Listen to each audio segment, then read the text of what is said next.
Salam Kamir, kekaguman ilahi mengarah pada iman dan rahmat. Nguk, nguk, nguk, nguk, nguk. Saya mempunyai dogi, anjing yang sangat lucu. Nguk, nguk, nguk, nguk, nguk, nguk, nguk, nguk. Anjing ini rupanya sangat menyayangi tuannya. Anjing ini juga solider dengan satu dengan yang lain. Kalau pas tidak saling berebut makanan atau berebut mungkin betina yang musim kawin, anjing ini saling mendukung. Pagi tadi saya menemukan kucing besar dan kucing itu mati di halaman gereja karena dikeroyok 3 anjing. Anjingnya selalu saling bekerja sama. Saya juga pernah menjumpai musang yang besar.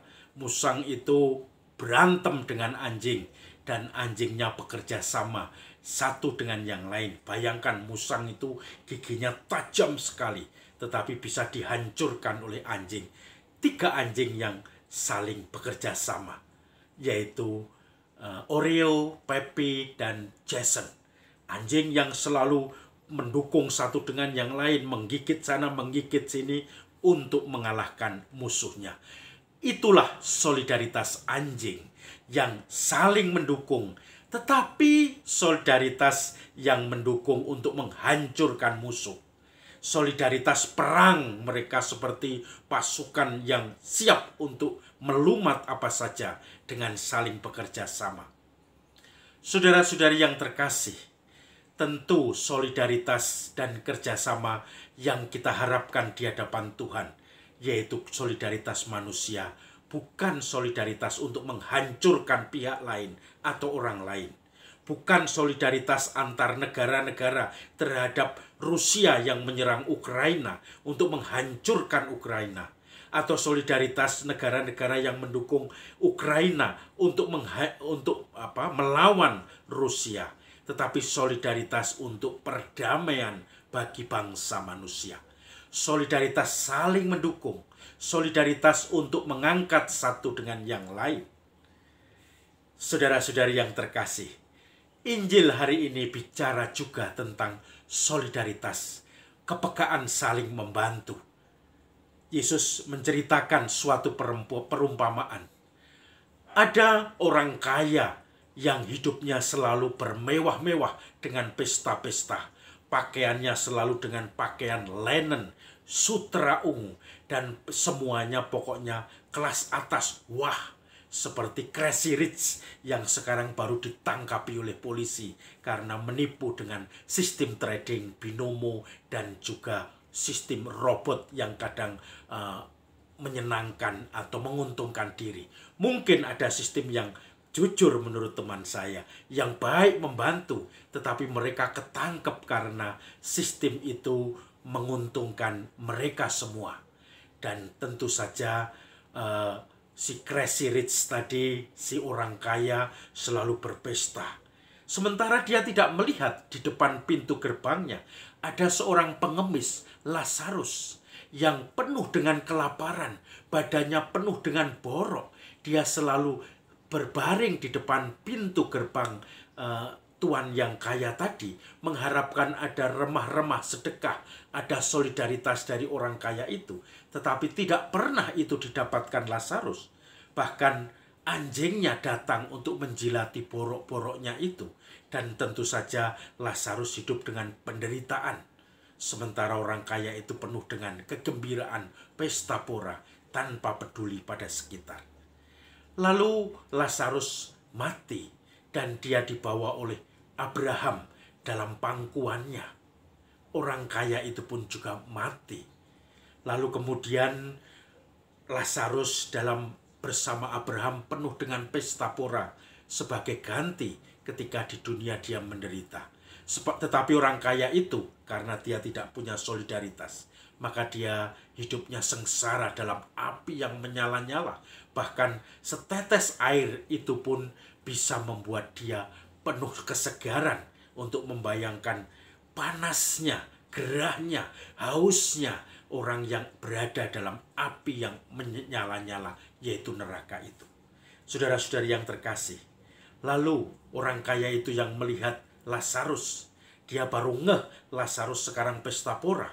Maka dia mengatakan, "Bapak Abraham, saya minta tolong supaya Lazarus disuruh mencelupkan jarinya ke dalam air. Kemudian tetesannya dimasukkan ke dalam mulut saya, supaya saya yang panas sekali, gerah dan haus ini bisa disegarkan sedikit saja." Lalu Abraham mengatakan, "Anakku, itu tidak perlu. Terdapat jurang yang dalam antara kami dan engkau. Karena kamu telah mendapatkan seluruh kemewahan pesta pora di dunia. Dan sekarang kamu mendapatkan kesengsaraan itu. Sementara Lazarus mendapatkan penderitaan dan sekarang mendapatkan kebahagiaan. Maka tidak mungkin kami melompat ke tempatmu. Lebih-lebih juga di antara kita terdapat jurang yang tidak dapat menggabungkan, yang sungguh tidak mungkin kita ke sana." Lalu orang kaya itu memohon lagi, "Kalau begitu Bapak Abraham, mintalah Lazarus untuk kembali ke dunia. Di rumah bapak saya masih mempunyai 5 saudara. Tolong peringatkan mereka supaya mereka tidak masuk dalam api neraka seperti saya ini." Lalu Abraham menjawab, "Pada mereka sudah ada ingatan, ajaran, warning dari Musa dan para nabi. Tetapi mereka semua harus mendalami itu." Lalu orang kaya itu mengatakan, "Tetapi ya Bapak Abraham, kalau ada orang yang bangkit dari antara orang mati datang untuk memperingatkan mereka, mereka pasti percaya." Abraham tersenyum dan mengatakan, "Kalau mereka tidak percaya kepada ingatan-ingatan, peringatan-peringatan Musa dan para nabi, mereka pun tidak akan percaya pada peringatan orang yang datang dari antara orang mati." Nah, kemudian kisahnya ditutup. Itulah ajaran Yesus tentang dengan perumpamaan Lazarus dan orang kaya itu. Bukan Lazarus yang dibangkitkan oleh Yesus ketika wafat saudara Maria dan Marta. Ini adalah Lazarus yang cerita fiktif yang diceritakan oleh Yesus sebagai perumpamaan bahwa ternyata ada kesenjangan antara orang kaya dengan orang Lazarus, sehingga mereka pun juga ada kesenjangan ketika sudah menghadap Tuhan. Mereka yang saling cuek, yang orang kaya itu cuek, Lazarus mengharapkan belas kasihan tetapi tidak diberi, maka kemudian solidaritas itu pun tidak ada kepada orang kaya ketika dia berada di neraka. Maka saudara-saudari yang terkasih, ada orang yang mempunyai segalanya, yang kaya raya. Dia dalam perjanjian lama seperti Ayub pasti dianggap orang yang terberkati. Tetapi ternyata kekayaannya itu didapatkan dari tidak jujur, ataupun dari pendapatan yang jujur. Tetapi orang yang diberi kekayaan itu tidak punya solidaritas kepada orang lain, orang yang sederhana, orang yang miskin. Maka kemudian itu pun solidaritas kosong, absen. Maka tidak ada lagi keselamatan bagi orang kaya itu. Saya teringat ketika saya peregrinasi, jalan-jalan bersama Frater Swasono pada waktu itu. Kami berjalan dari Lembang Bandung ke Tegal. Dan kami menemukan beberapa orang kaya yang kami mintai. Kami sering dicekoi bahwa orang kaya itu biasanya malah pelit, tidak memberikan makan kalau kita minta. Bahkan semena-mena tidak menganggap kita, mencurigai kita kalau kita membutuhkan bantuan. Maka suatu saat kami datang ke rumah satu kampung yang kelihatan rumahnya bagus. Dia rupanya seorang pensiunan tentara, pangkatnya perwira. Kemudian kami minta makan. Tetapi karena mintanya sudah agak kesiangan, kami terlambat, tidak ada makanan. Sudah karena semangat jalan kaki sehingga jam 1:30 siang baru minta makan. Kebanyakan sana kalau makan biasanya orang Sunda itu langsung habis, nanti masak lagi. Maka kami tidak mendapat makanan. Orang itu kecewa yang punya rumah. Waduh sayang, kami tidak punya makan. Ini coba dimakan pisang 1 sisir untuk berdua. Dan dia juga masih mempunyai sebungkus kerupuk, dikasihkan juga. Maka kami sambil berbicara makan pisang 1 sisir untuk berdua itu. Dan kemudian kerupuk juga kami habiskan. Tetapi tentu saja kami masih lapar. Kemudian kami jalan kaki. Sesudah kira-kira 2 kilo. Pembantu dari orang kaya itu lari. Kemudian mengejar kami karena kami capek. Tentu lapar, kami jalannya pelan-pelan. Dia mengatakan, "Pak, maaf tadi Bapak tidak bisa memberi makan, ini diberi uang." Kemudian kami berdua mengatakan, "Kami tidak boleh menerima uang, kami hanya minta makan dan makan di tempat saja."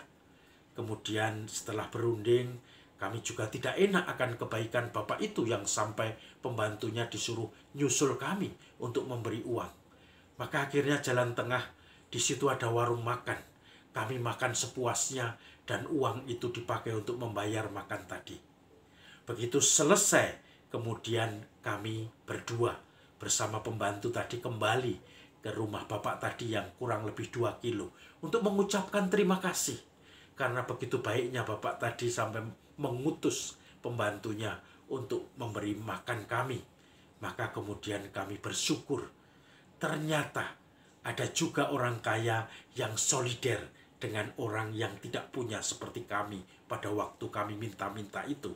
Pada waktu menjadi frater dan kami mencoba menjalani pendidikan dasar untuk menggantungkan hidup kami kepada Tuhan lewat orang-orang yang baik hati seperti Bapak tadi. Maka saudara-saudari yang terkasih, saya bersyukur. Bapak itu pun senang bergembira, pembantunya juga senang. Kami melanjutkan perjalanan dengan syukur. Solidaritas dari orang-orang yang kaya berlebihan kepada orang yang membutuhkan itu menjadi sesuatu kehadiran Tuhan, menjadi sesuatu berkat yang ditunjukkan bersama Abraham seperti Lazarus tadi.